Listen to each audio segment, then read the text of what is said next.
Happy Thursday. Today is the 11th of November. That's 11/11. That's kind of cool. This is the 34th episode of season 2 of the Be Your Own Hero show. Hero is an acronym. It means helping everyone reach optimism. In other words, helping others helps you. Try it. You might like it. I'm your host. I'm sekouwrites. I'm a professional creative and the creator of the Hero Ministry movement, which is my effort to inspire and empower the unhoused community. So, disclaimers: I'm not a certified personal trainer or a licensed financial advisor, so do your own homework, do your own research.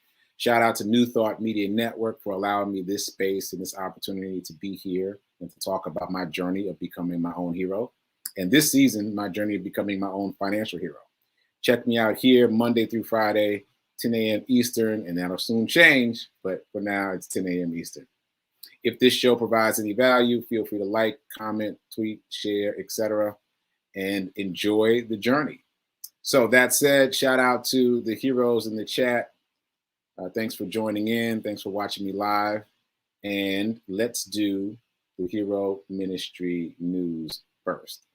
Okay, so this is day 164. That means I've been running for 164 days of my charity run. I started on June 1st.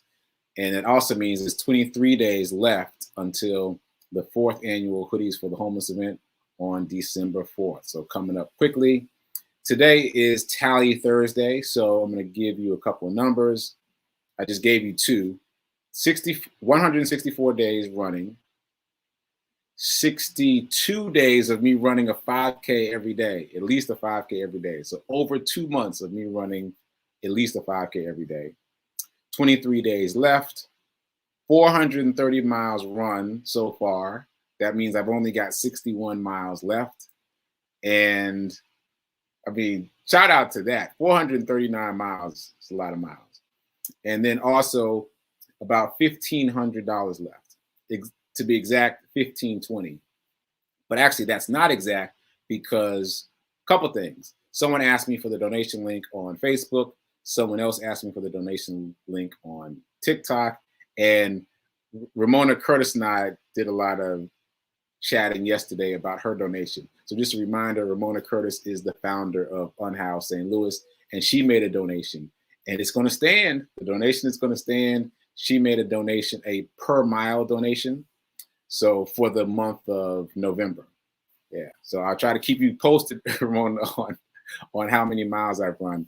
Last month, I did 105 miles. The month before that, I did 99. The month before that, I did 62. So I'm definitely trending upwards. 100 miles in a month is significant, and that was my big goal. So now I've beat that goal by running 105 miles last month. So now my goal is to beat 105 this month. Even if it's only 106, my goal is to beat 105 miles. Never mind the 500. That's in the bag. I'm trying to get more than 105 miles for this month. So anyway, that's where we are. Okay, so just a reminder, the Amazon wish list is available on my website. Just go to sekouwrites.com and click on the link for the Hero Charity Run, and you'll see all the links. I would love to get some food gift cards to hand out to folks as I'm doing my backpack drops. That is probably the thing I get asked for the most is food. Okay. So, as you know, I've been talking about this Dalai Lama patient story. I read a daily devotional from the Dalai Lama about patience and how the universe responds to your prayers. And I've been talking about that all week. And I think I'm just going to finish talking about it because there's only 2 days left in the week. So yesterday I showed a snippet of T.D. Jakes talking about that same thing, about praying for greatness and how he puts the greatness just out of your reach and puts the trouble in between you and the greatness. So you have to go through the trouble to get to the greatness. And this is still playing on my spirit because if you respond to the trouble in the same way that you've always responded to the trouble, you never get to the greatness. And that to me is the real trick of it, because over time, we've all developed our own habituated responses to trouble. No matter what the trouble is, no matter what level it is, there's a certain way that we respond to a certain type of trouble. And if we're praying for something, we've got to respond differently to the trouble that shows up in response to the prayer. And that is really significant for me. So, my mantra is about abundance. If you've been watching the show, I am abundance, and that graduated to I am habituated abundance. And because that's been my vibration, there have been a lot of situations that have shown up that would invite my habituated response of lack and limitation and starving artist syndrome to show up. And it's been an effort to push past that every time. But I'll give myself credit for pushing past it more times than not. I can't say 100% of the time, but more times than not. And I think that is bearing fruit. Okay. So that's enough about that. But it's really playing on my spirit. And so just a reminder to you out there, if you're praying for something, what's going to show up is the challenge in front of the thing you're praying for. So whatever it is you're praying for, patience, abundance, whatever it is, you've got to deal with that challenge that shows up to get past that, and then you get to what you prayed for. It's deep. Okay, let's get into money. So I'm going to skip the affirmation today just because I want to jump right into this quickly. Last night, I went to an NFT boot camp.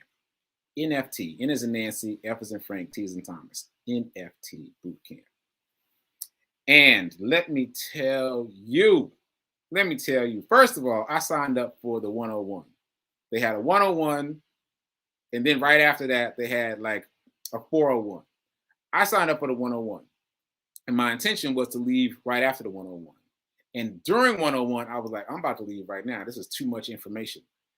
I felt like they were just lobbing grenades every couple seconds. Like, wait, what? Wait, what? Wait, what? But I did not think about this in real time, but I thought about this morning. The way that we learn fastest, all of us, is what? Immersion. Like if you go to another country where they speak another language and you stay there for a while, you start to all of a sudden think in another language. It's the immersion that really gets it into your subconscious, right? And so I chose to stay in it. Even though I felt overwhelmed, I stayed in it with the idea of immersing myself in this new world so that I can learn faster. So I stayed through 101 and I stayed through 401. I stayed through both sessions, took a lot of notes, asked a lot of questions, listened intently. And here's my synthesis. All these things are interrelated. You've heard me talk a lot about cryptocurrency if you're a regular watcher of this show.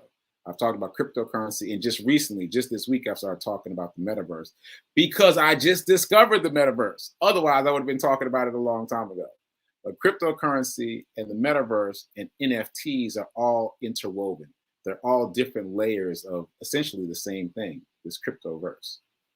I just made that up, but I think it works.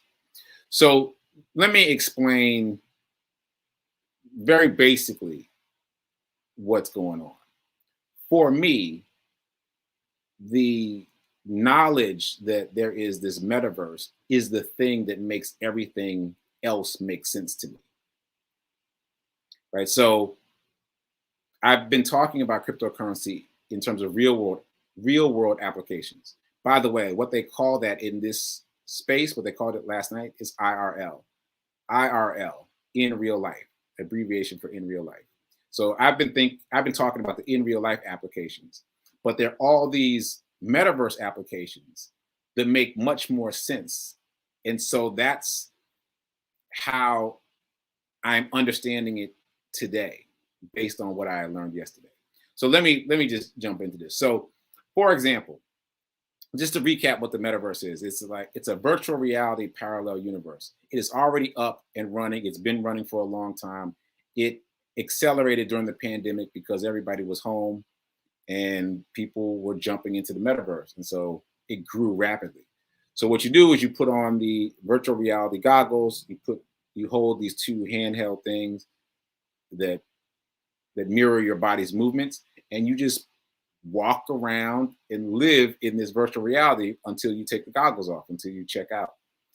So let's apply cryptocurrency and NFTs to that. So what you could do is go to a concert in the metaverse. Just for example, there is, I believe he's a rapper named Travis Scott who just did a concert in the metaverse. That concert was attended by 12 million people worldwide. Once again, whatever size you think the metaverse is now, it's 10 times bigger than you think it is. It's massive. So 12 million people attended that concert, right? 12 million people put on their goggles, went into the metaverse, and went to the place inside the metaverse where they could watch the concert. Now, afterwards, after the concert's over, what do? Like, you could take the goggles off and then go do the dishes and go do normal stuff. But most people are going to stick around and see what else there is to do. So they're going to literally look around in the metaverse and they're going to see a billboard, let's say. And the billboard might be for a museum. I'm like, all right, I'm going to go on over to this museum. You get to the museum, and just like real world museums, there's all these one-of-a-kind pieces of artwork inside the museum. These are NFTs. So NFTs are, by definition, one of a kind. You can't recreate them. So you go to the museum, you look at all these pieces of art that are NFTs, right? So there's like a Picasso, let's say, right? In any event, there's different pieces of art. Each of them is one of a kind, and you're looking at those various things. You decide you want to buy one. How do you buy one? You spend cryptocurrency right there in the metaverse, right? You buy a painting and then you leave it in the museum, for example. You could just leave it there and then go visit it. Whenever you go into that virtual reality world, you can go visit the museum and look at the art that you purchased, right? Or you could literally build a house in the metaverse.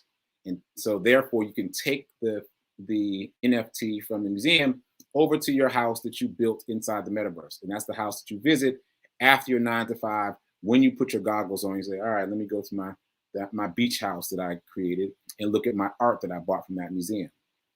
So I feel like that is a good way to encapsulate what it might look like in the metaverse. And what I'd like to talk about moving forward is some more of the IRL in real life applications that make a lot of sense. Let me just do one quickly. I think I have enough time to do this one quickly. So Western Union is about sending money to people, right? Well, Western Union is in trouble because why go to Western Union to send money to someone overseas when now you can just whip out your phone and send cryptocurrency from your phone to their phone directly without paying fees? Well, the fees are minuscule as compared to Western Union, right? So that is a real world application that suddenly makes cryptocurrency make immediate sense. And obviously it's disrupting the power structure. Like, that could literally drive Western Union out of business and many other financial companies. So there's a lot going on here. There's a lot to talk about. The people at the event last night estimated that we will be completely onboarded within the next, I'm sorry, is that the right word? That's the right word, but I'm trying to use easier language. That we will finish mainstreaming within the next 3 to 4 years. So there's a small window of opportunity, and we're at the cusp of it, and we need to take advantage of it. Okay, that's it. Now I'm officially out of time. So stay tuned for prayer time. Stay tuned for Sit with Rev Melissa. Keep paying attention to all these terms as they pop up in your world outside of this show. All right, keep doing. Be a hero. Be your own hero. Remember that now is better than perfect, and I will see you here tomorrow. Later.